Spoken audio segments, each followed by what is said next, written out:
Hi, and welcome to another installment of our Admissions Partner webinar series for the U.S. Coast Guard Academy Admissions Office. I'm the Associate Director for Volunteer Programs, Alex Eames, class of 2009. My contact information is up on the screen, so if at any point you need to reach out to me with questions, comments, or concerns, I'm happy to take those at any time. This is my 7th year in the Admissions Office and going into my 3rd year on staff as the Director for Volunteer Programs. So what we're going to discuss today are some topics regarding our admissions volunteers.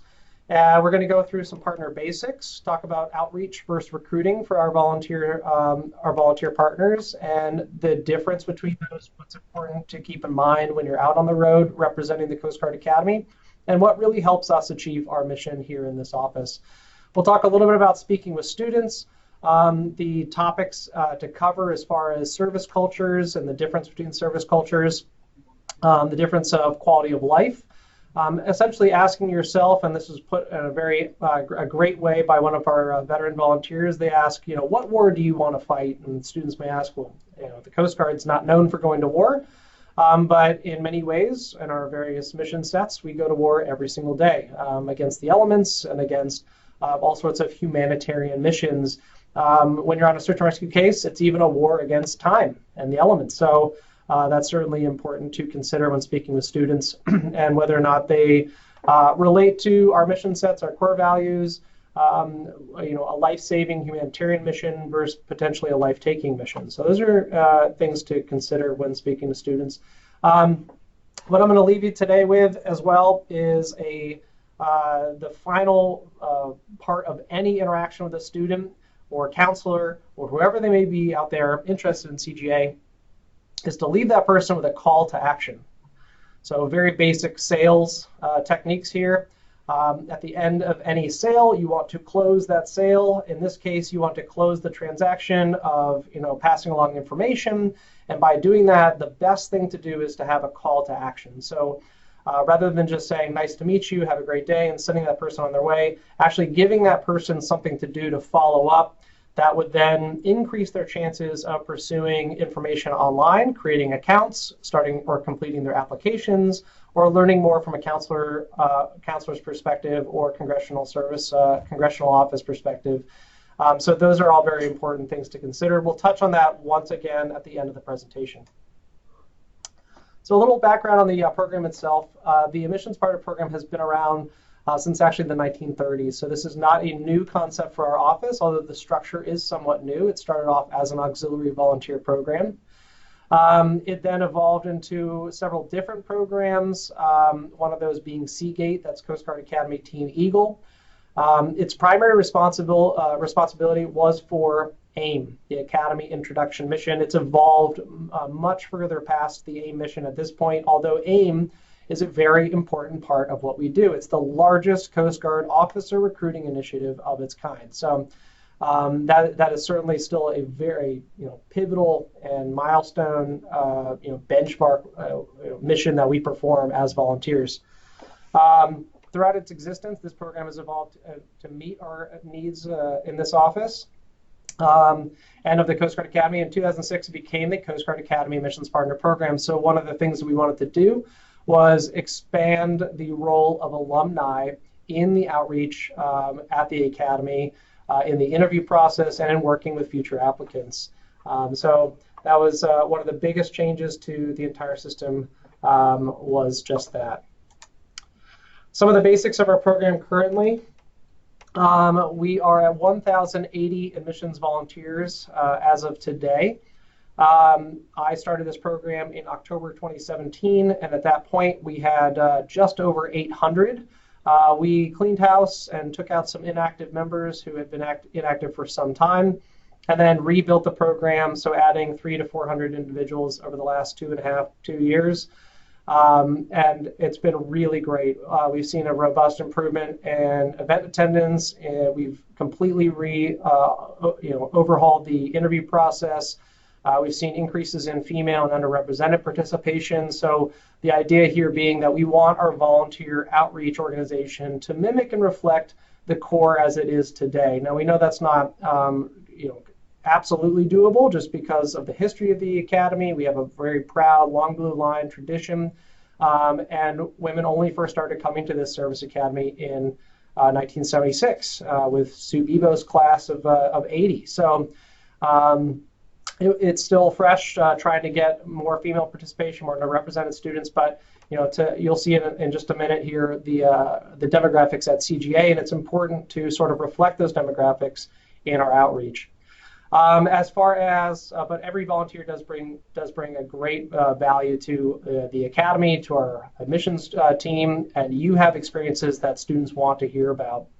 Right now, we have about 49% alumni. 38% of those are on active duty reserve. About a quarter are in the auxiliary, and 22% are cadet parents. Our cadet parents have somewhat of a turnover just because you're typically here for your 4 years, although I do have a core group of parents, and add to that every day, who have made it their mission to spread the word of the Coast Guard Academy. They've seen what it's done for their students, their children, and they want others to have the same opportunity. So it's really fantastic. The admissions partner program is broken into a bit of a pyramid leadership style structure, where you have myself kind of at the top as far as communicating to the director of admissions, running the program, keeping the strategic and operational mindset for where we want to take it. Under me, occasionally, as a budget affords, we are able to hire a support staff member as well, and that is somewhat kind of in limbo at the moment, so waiting to hear back there. And then the next step down would be our state and regional coordinators, including our 2 national interview coordinators. So each state, except for I think with the exception of North Dakota, Wyoming, and I've got one more on the map behind me actually, that are missing coordinator positions at the moment. They are volunteers who are more experienced. They've been doing it for a number of years. They've been actively involved. They're enthusiastic, energetic, and want to contribute in a larger leadership sense. So they will be the ones who help to organize interviews, appointment presentations, and larger event coverage in the local areas where they live, using the other volunteer representatives there. So as a new volunteer representative, you may only be doing 1-2 events a year. You may be doing more than that if time permits, or if if you feel inclined to. That's absolutely up to you. We promote autonomy, but we also promote communication and ownership. So our volunteers kind of own, work together as a team, own their own events, own what they're doing out there to support our mission. And the leadership structure through volunteers is really tremendous. We make selections for our program based on holistic needs, primarily focused around geographic needs. So if you look around the country and where most of our volunteers are, they line up very well, surprise, surprise, with the population centers in cities along the coastlines. So we do try to find more volunteers in geographic remote locations, trying to keep in mind that span of control from this office, we need to maintain some sort of span of control to have to provide the best services possible to our volunteers to make this the best experience for you. So you get something out of it and you feel happy and fulfilled and wanting to continue and give back. One of our great programs kind of nested in the Admissions Partner Program is AMA. That's the Academy Minority Outreach Team, currently up to just under 100 members strong, active duty, military, and underrepresented individuals of all different affinities. So right now our major affinities are Alaska Native and Native American, Asian American Pacific Islander, we have our African American, and we have our Hispanic. So, and of course expands beyond that if needs be. But at the time, that's our team. They do a fantastic job, not just with outreach and recruiting, but also mentorships as cadets all the way through officer experiences focused on retention and leadership development. So just to give you an idea of where we currently sit, I know this is last updated April 2019, but it's somewhat similar to what we are experiencing now as far as volunteer density. If you add maybe a couple dozen in Florida, California, New York, Virginia, Maryland, along the Gulf states and Texas. So if you look at kind of our breadbasket or Great Plains states, it's typically what we experience. It's a little difficult to find volunteers there. So if you know of anybody, and right now I'm in the market for a North Dakota, so if you know North Dakota, if you know folks in Montana, I definitely want to meet them. We want to get them involved. Please let me know, and I'm happy to introduce them to the team. All right, so the first thing you want to do as a new volunteer is to get outfitted. So this comes along with the introduction package that you should have gotten from the Coast Guard Academy. If you haven't received yours yet, that's okay. I'll place those orders on a monthly basis to get name tags printed. So I try to get those in the mail within 30 days of the new member joining. So you should have a new member package arrive in the mail. It will have everything from your shirt to, if you've given me a shirt size, and if you need a shirt, please let me know. It'll have your name badge in it. The name should be the name that you wrote into the preferred name column, not maybe your given name, first and last name. It should have also a package full of materials. And then if you need any additional materials like tablecloths, table displays, travel pieces, etc., you're welcome to reach out to me. I can put the tablecloths in the mail for you. I can get you tabletop displays. Those are kind of fewer, and I try to give those to individuals who are very involved and very active and need them to kind of stand out at events. So please let me know if you need those. I can get them to you. DVDs and PowerPoints. The PowerPoint presentation is in desperate need of a makeover. We are in the process of switching our client resource management tools, which is essentially the software that our entire office runs off of for applicants and the application. So the PowerPoint, professional PowerPoint's been sort of placed on the back burner, but if you need a PowerPoint or you need something to show, just let me know and I will do my best to get that to you. And then of course you can always order materials. The website to the JAD ordering e-commerce site is there. It says switching winter 2019, and what do you know, we have, so that was accurate. So this is with a new company, but same URL, so you should be able to access it at the same site and order materials if need be. So that's getting outfitted. We want you to look the part. I have an example here of one of our volunteers, Miss Nixon Heibel, Kathy Nixon Heibel down in Charleston. Working at an air show event where you see the Dolphin helicopter in the background. She's got her Coast Guard Academy tablecloth, she's got her tabletop displays, and she's got materials out. Please keep in mind that materials will oftentimes be repeated in a mailing communications flow that goes out to students. So it's not necessary to load up their bags full of paperwork and full of stuff. It's becoming less common for us to be able to afford and provide swag, we call it, like the lanyards and the glasses and all that. But really the idea here is to drive them online, to experience the virtual tour, to create an account, and to get their materials mailed and get us in touch with them. All right, so as we move along here, the next thing you need to do is get in touch. So you're outfitted, now you need to meet some people. So you need to reach out to me if you have any questions, to your regional admissions officer if you'd like to get involved or support admissions activities.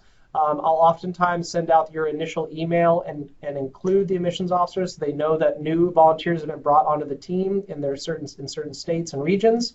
And maybe it's a region where they haven't had anyone, so it's nice to just introduce that person to the admissions officer. The person you really want to know, though, is your state or regional coordinator. That is the volunteer who is certainly responsible for helping us to program and schedule interviews, appointment presentations, and get you plugged into events in your local area. So that is someone who is certainly critical. Interview coordinators, if you're a state and regional coordinator, you definitely need to know. Right now it's Walt Hansen and Paula Smith. Paula's in Alaska, Walt is in Tennessee. It's great to know them. If you are a state regional coordinator, not so important for our new volunteers. AIM planning staff, the Johnsons, myself, the AIM project officer, one of the lieutenants or lieutenant commanders here in the office. It's good to know us. I will have a new AIM partner selection, enrollment, and training guide coming out very shortly here in the next couple days. That is to improve transparency for the program and to improve upon the leadership development in each in the structure of the program, to hopefully improve our training, to improve our selection, and to get more new participants moving up through the ranks, learning more leadership positions, and creating a sustainable, viable volunteer program for us in an ever-expanding officer recruiting initiative. And then get in touch with schools and students. So this is where you as a new volunteer can shine. You live in a local area, we expect that you are a subject matter expert on that area. Know where the schools are and how to get a hold of them in the representative's office and how to get a hold of their congressional staff. Make introductions, work with the state coordinator to see if there's any doubled up efforts. I really want to discourage folks from treating places like it's their territory. They don't want any other volunteers there. It's very, very important to work together as a team. So please keep that in mind.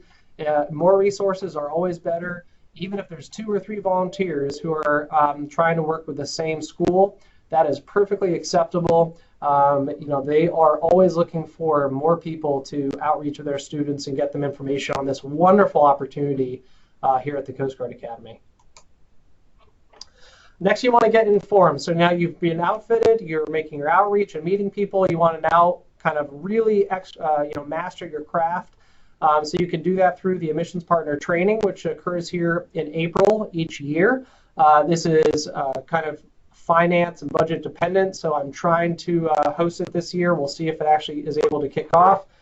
If you want to provide me your name, I'll keep you on the list here in our office and invite you. Right now I've got about 30 who wish to attend this year, so we'll see if we can make that happen. Use our website and resources, cruise our web, look at the pages. There's so much to see online, and our website has really evolved and come up from something that was not so great. We have really incredible online video resources. We've got great partner resources, amazing things on academics and athletics. So if you can't find the answer, I'd be surprised. So many things are available now on our website, especially through our virtual tours of Coast Guard careers and the Academy. The Bears Den is another great resource for you. So log into your Bears Den account, and I'll have a screenshot in a little bit there to show you how to navigate that account. Visit our YouTube training videos. I've got close to 30 of them posted online, each at about half an hour. I've got close to 1,000 hits on some of them, so they're helpful. People are actually consuming them. They seem to get pretty good responses, so please take advantage of those as well. All right, then you want to research your local schools. We already talked about that. There's certain lists that you can use. I recommend US News World Report. I recommend other sites like School Digger or Niche Schools. The admissions partner coordinators also have access to Rep Visit, which has a great school recommender for us as well. Make those introductions to congressional offices, ask questions, and learn your definitions. So what definitions am I talking about? The cadet basics, the campus basics, that we are, on 103 acres along the Thames River in New London, Connecticut, that our current student body is about 1,050 cadets strong. And I see that my connection may be failing, so we'll hopefully make it through this presentation, but if not, I'll try to log back in, so just bear with me here. Then we have 9 academic majors, students taking 19 credit hours a semester. That we are available for class visits and tours and athletic visits and tours throughout the week. Our class schedule right now, Mondays, Wednesdays, and Fridays, with a lab schedule on Tuesdays and Thursdays. Everyone here graduates with Bachelor's of Science, and why is that important? It's because we need you to have calculus, chemistry, and physics. For athletics, you have to complete 2 out of 3 athletic seasons, although you do not need to be a varsity athlete. I was not a varsity athlete, and about 40% of our student body are not varsity athletes. So even if you are a varsity athlete, that just means one sport may fulfill 2 or 3 seasons, like lacrosse, for instance. Lacrosse is a 2-season sport. You have fall ball and spring ball. So that is something important to consider as well. Some musics and cyber programs also count as athletic credits, and we are a Division III team, except for sailing, rifle, and pistol. But on the Division III program, we compete in the NEWMAC. That's the New England Women's and Men's Athletic Conference. And you can find pretty much any athletic program similar to most Division III schools in our area. That same conference also competes against schools like Smith College, MIT, and other other small Division III schools like Wellesley and Eastern Connecticut. Let's see here. David Smith says, recent graduates just told us that government management majors now receive BA and not Bachelor of Science. Is that true? That is not true. So every student here graduates with a Bachelor's of Science degree. You will get a BS. That is because those students in government management actually take all of the requisites for a Bachelor's of Science. They take chemistry, they take calculus, and they take physics. So they will get their Bachelor's of Science degree. I know that's interesting that they were misinformed. The military here, as far as the aspect of rates, is a core lead core, so it is student-led.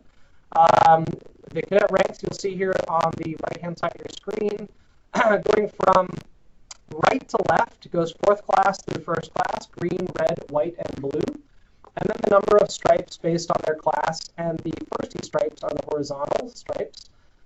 Those range from what I just call just normal 1st class cadet, all the way from department head up through the regimental commander.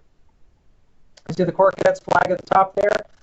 And then at the bottom, a picture of a cadet with his running light, or her running light. So the running light is the little book of indoctrination that you read and memorize through Swamp Summer. They still have that and use it. I still have mine, so it's a great little book there, and those are just some of the things that students get to experience here during the summer training. And then nautical science is another important thing to note as well. Every student here graduates with their 100-ton commercial captain's license. That's new. All right, so logging into your Barristan account. So we touched a little bit on where to find this information. This is our website, uscga.edu, and as you click on the little 3 horizontal bars in the upper right, it'll have a drop-down menu where you can find your Barristan login right in the center. You're going to log in there, and you'll come to your home page. On the home page, it'll have suggested partner materials. It'll have your event and interview summary submission, and it'll have the document section, which is the most important part. In the document section, it'll have all sorts of things like interview tracker. It'll have appointment summaries, everything that you need for volunteer activity. Next, you're going to want to get involved. So this involves high school visits, college fairs, representation on auxiliary or Coast Guard events, Congressional Service Academy events, interviews, appointment presentations, workshops, Eagle events, and you can check the Hobson's calendar, which is on our website under admissions and schedule a visit. You can find our calendar, and there you can see all manner of events around the country to help you get involved and stay involved as admissions partners. Now remember, we talked about that recruiting first outreach. This is outreach as far as providing a way for us to get the message out about the Coast Guard Academy. It is informing people that we exist. It's informing them how to get a hold of us. It's informing them how to create accounts. It is merely opening the door for a student. Recruiting, on the other hand, is developing a relationship. It's actually meeting the student, building a rapport, talking to the family, really kind of selling your story and getting that student to really buy into our mission and what we're going to do. That is one step above outreach. It is not expected, but it's certainly appreciated for volunteers who do go the extra step to make sure that happens. But primarily, the mission of our volunteer program is outreach. It's just notifying students we exist, getting them into accounts, creating the account for the counselor or the teacher, and making sure that we provide them the information for this opportunity. And the type of events that occurs out there, these are just some of the numbers that we put up last year and have been growing every year since. As far as college fairs, appointment presentations, the big one here was the applicant interviews. Last year we did 750 applicant interviews. Before that, it was an optional interview process, and the most we ever conducted was just under 400. So I do apologize for the poor audio. I understand that it is difficult to listen to. You can certainly turn it down, and I'll just keep going through the slides. We are nearly at the end here, but I do appreciate folks being with me. Welcome to a government installation where the internet is poor. Want to put things in perspective as far as dollars saved and amount of activity and quality interactions with students. So for instance, all the activity of our volunteers last year went above 4,500 hours of volunteer service, saving our admissions office nearly $100,000 and resulting in tens of thousands of quality interactions with students. Last, we need to have you report your activity to let us know what's going on out there. If you never report your activity, we will never know that you do anything for the Coast Guard Academy. You will be the only one who knows. So please enter your event summary forms at the form listed here and your interview summaries as well. You can also email me anytime if you're finding those not to be successful. I do get interview reports emailed to me or event summaries as well. The auxiliary does have another reporting system in the Info or Aux Data system to report data under the form using code 90 or 90 alpha.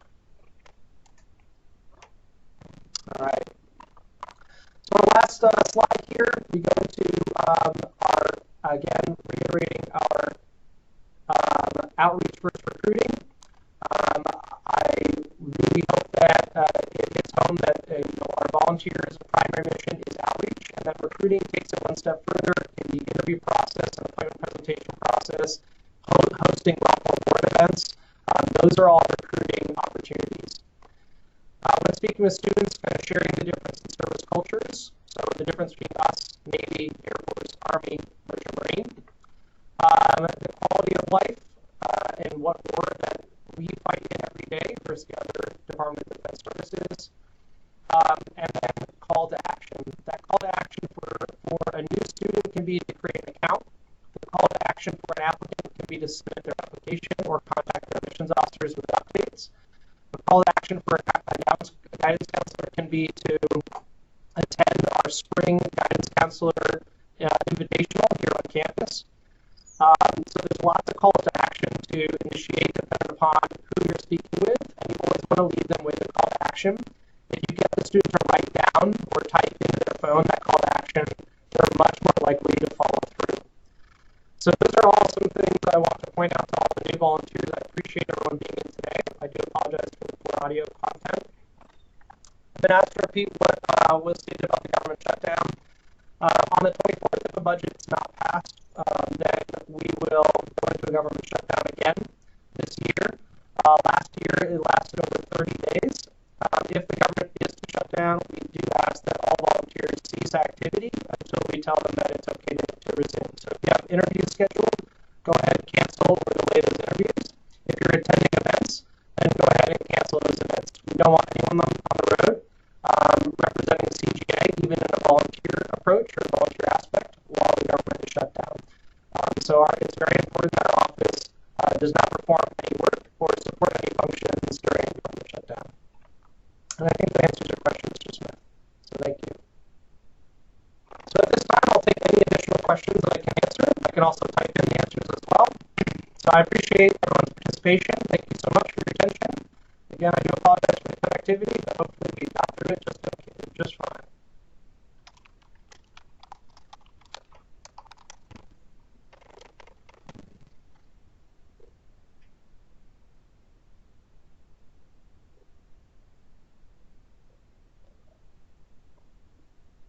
I see Mr. Duhan is typing. Thank you so much, everybody. I appreciate your input.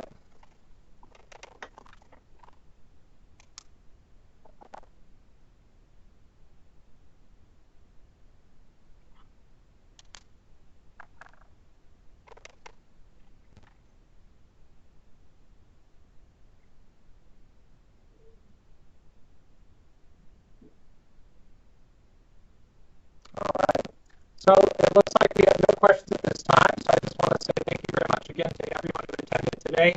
I hope you have a very happy holidays, whatever you may be celebrating this year. I hope you're celebrating it with family, with friends, with people you love. I hope that you have a safe, happy, and healthy New Year as well, and I will speak to everyone soon. I'm available to talk to you if you have any questions, concerns, or comments. You're welcome to email me or give me a phone call at any time. My information was on the first slide, but again, you can reach me at 860-701-6385. Thank you again, everyone. I hope you have a